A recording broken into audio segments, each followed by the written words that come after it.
శ్రీమాత్రే నమః. శ్రీ గురుభ్యో నమః.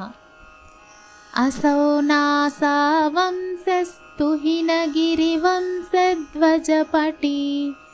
त्वदीयो नेदीयः फलतु फलमस्माकमुचितम् वहत्यन्तर्मुक्ता शिशिरकरनिःश्वासगलिता समृद्ध्यायस्तासां बहिरपि च मुक्ता मणिधरः प्रकृत्या रक्तायास्तव सुदतिदं तच्छदरुचेः प्रवक्ष्ये सादृश्यं जनयतु फलं विद्रुमलता न बिम्बं तद्बिम्बप्रतिफलनरागादरुणितं तुलामध्यारोढुं कथमिव विलज्जेत कलया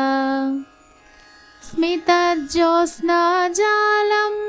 तव वदनचन्द्रस्य पिबतां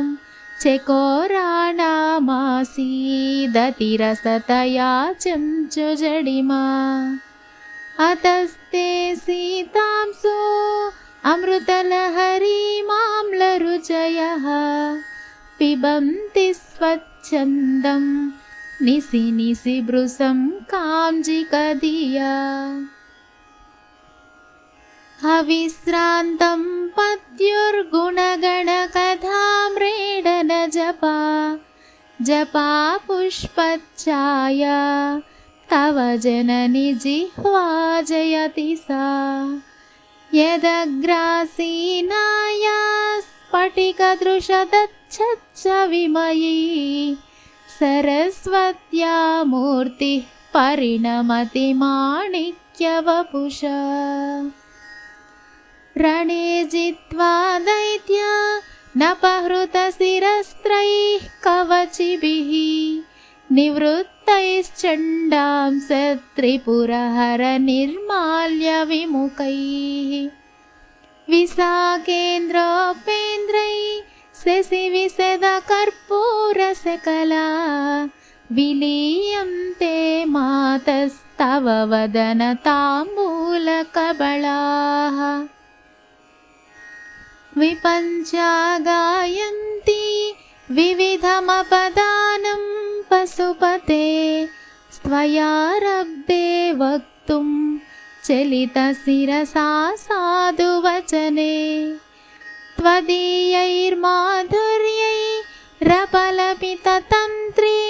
त्वदीयैर्माधुर्यैरपलपिततन्त्रीकलरवां निजां वीणां वाणी निचुलयति चोळेन निभृतम् कराग्रेण स्पृष्टं तुहिनगिरिणा वत्सलतया गिरीशेनोदस्तं मुहुरधरपानकुलतया करग्राह्यं शम्भोर्मुखमुकुरवृन्तं गिरिसुते कथंकारं ब्रूमस्तव चुबुकमौपम्यरहितम् भुजाश्लेषान्नित्यं पुरदमयितुः कण्टकवती तव ग्रीवा धत्ते मुखकमलनाळश्रियमियं स्वतस्वेता कालागरुबहुलजम्बालमलिना मृणालीलालित्यं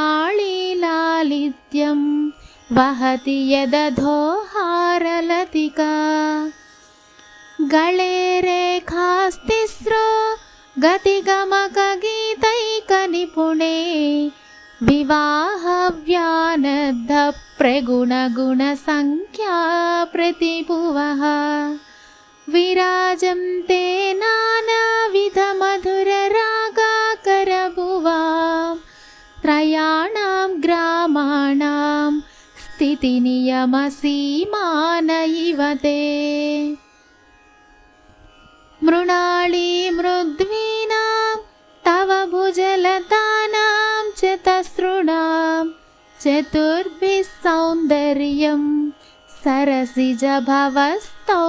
वदनैः